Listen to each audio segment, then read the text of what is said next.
Oh, YouTube, Jumpy23 here. We're taking a brief detour back to Beacon Beach to tackle the giant Goomba fight that we unlocked upon reaching 12 sparks.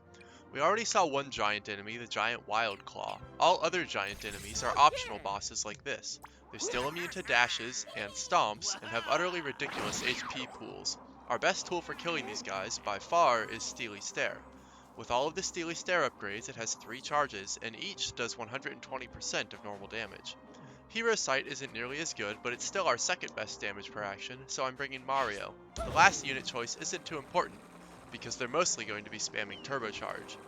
This map's a little bit randomized. We want Giant Goomba to be far enough away that Luigi has max damage, but close enough that our other units can also reach it. We're going to be ignoring every other enemy on the map too, so ideally they aren't positioned in a good way to kill us.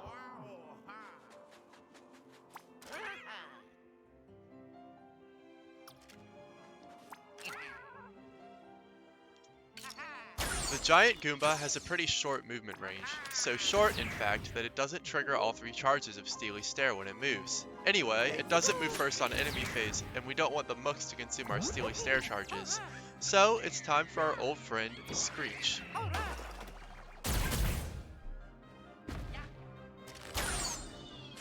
Crits from Luigi are super helpful here.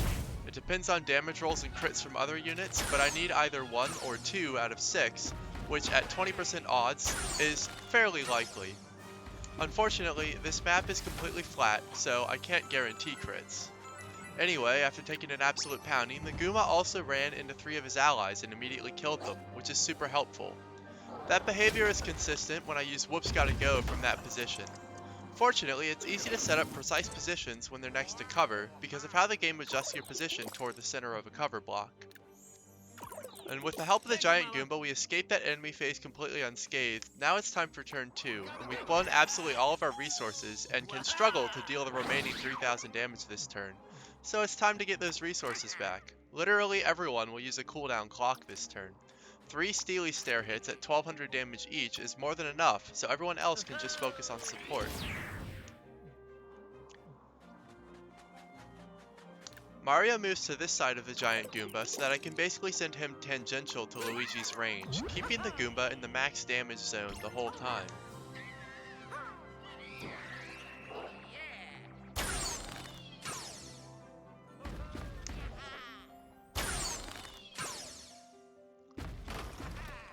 And a Truly Ginormous Goomba is completed in 2 turns.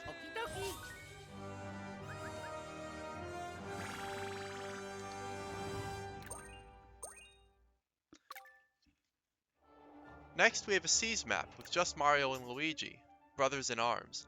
I put off the hard Seas maps until level 16 because that's the level at which Mario completely maxes out his movement skills. This map has a truly bonkers New Game Plus 1 turn, but I can't replicate it as far as I could tell. That's fine by me though, as it looks like I'd need to reset rig for a while to get a cooperative layout, and now I don't have to. As always, the link will be in the description. Since I'm ignoring all enemies, I'm just focused on movement skills. Mario and Luigi maxed out anything that might be relevant, but I didn't put any points into damage skills. Luigi used Ethering, and Mario used Fortify to reduce damage. You haven't seen Fortify yet, but it cuts damage taken by about half depending on the spark level, which will actually be needed here because of this lone wolf.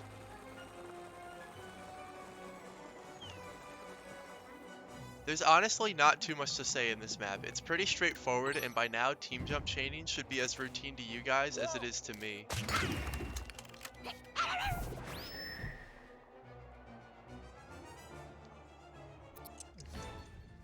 That crit's kind of scary. If the lone wolf crits twice, both with his shot and his Overwatch skill, then Mario can die. But fortunately, I only get crit 1 out of 2 times, and Mario's fine.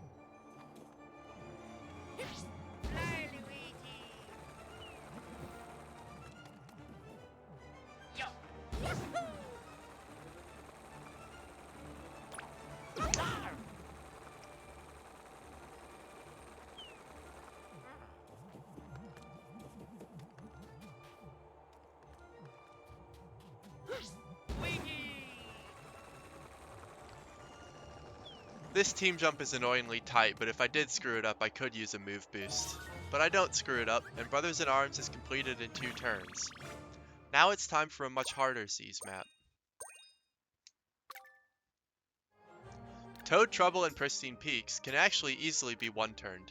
The map isn't random, it's always shaped like a big circle, but the elevation is such that you can't jump directly from the start to the end. However, I kinda lied just now. With a glitchy respawn after falling out of bounds, you can do exactly that. But that's not interesting, other people have already done it, and since I'm playing a glitchless run, I won't be doing it here.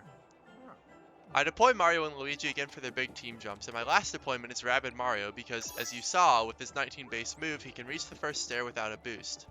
Mario and Luigi each need to use a move boost item to reach the stairwell on this turn. This map is hell on my wallet.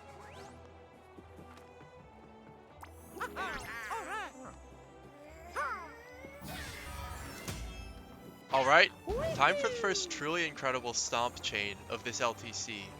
These stomp targets are so perfectly placed that it's actually difficult to execute this chain because of how tight the timing is.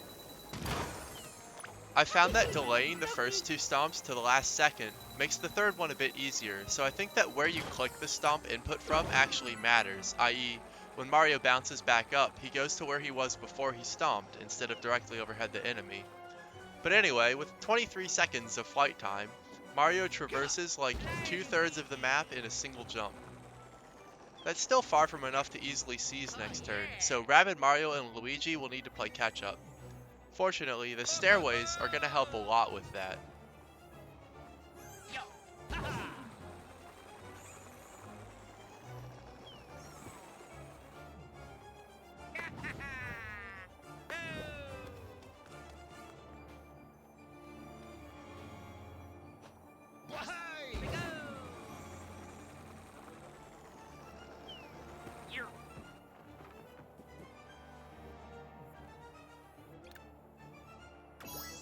And here's where Rabid Mario's move boost comes in. Absolutely everyone used one on this turn.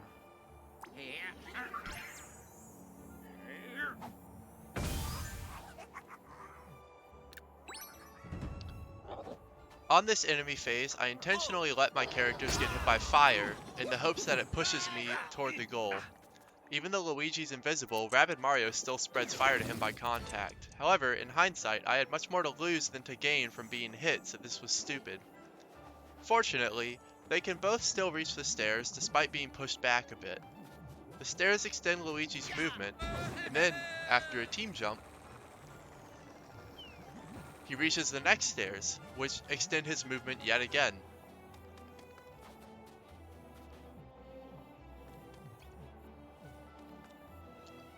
Mario sets up a final team jump.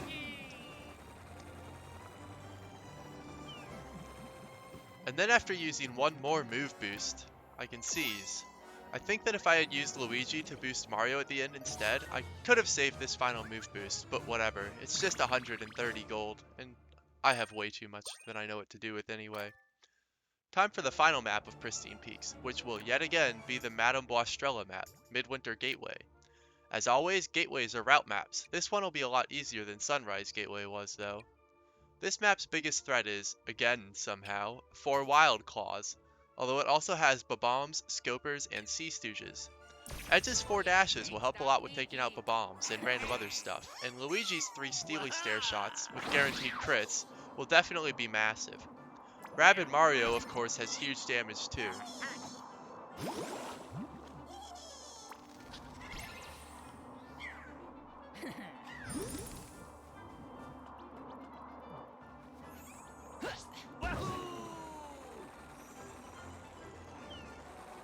Everyone uses their various spark powers.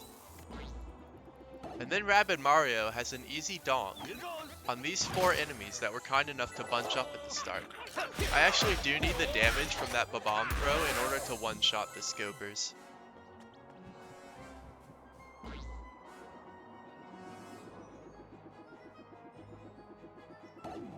Dashing this Sea Stooge serves 2 purposes. It kills the Sea Stooge and gives Edge the movement range she needs.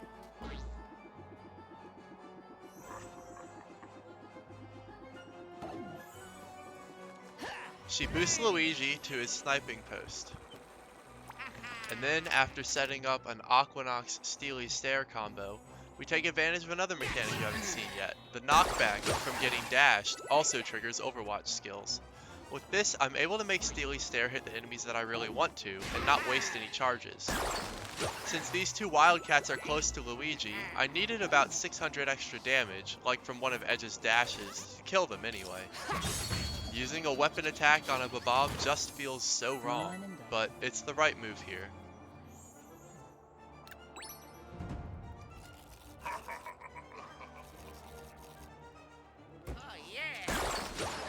This Wildcat just barely lives, and his charge back would have wasted one of Luigi's Steely Stare shots if not for the maneuver I did with Edge. Turn 2 and it's time for cleanup. There are 5 enemies left, but 2 are Bombs, and 1 Wildcat is also almost dead.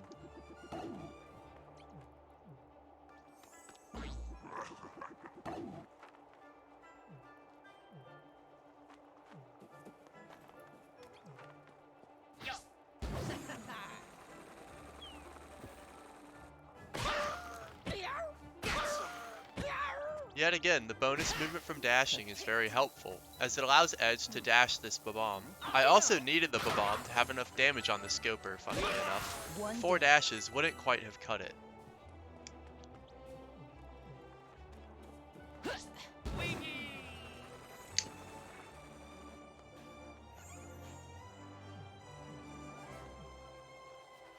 I have Rabbid Mario attack before Luigi, to draw the Wildcat closer to the edge of Luigi's range. It's also time for something that we haven't seen since Sunrise Gateway, counterblow strats.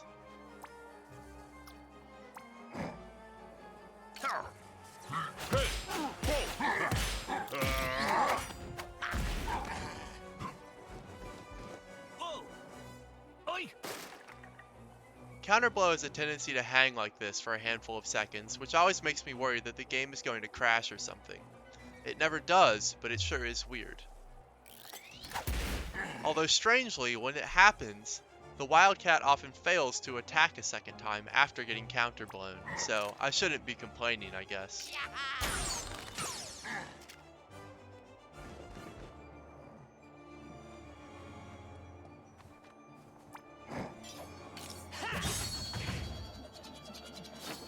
And that's Midwinter Gateway in 2 turns, finishing off Pristine Peaks. Next time I see you, the weather will have changed again. Thanks for watching.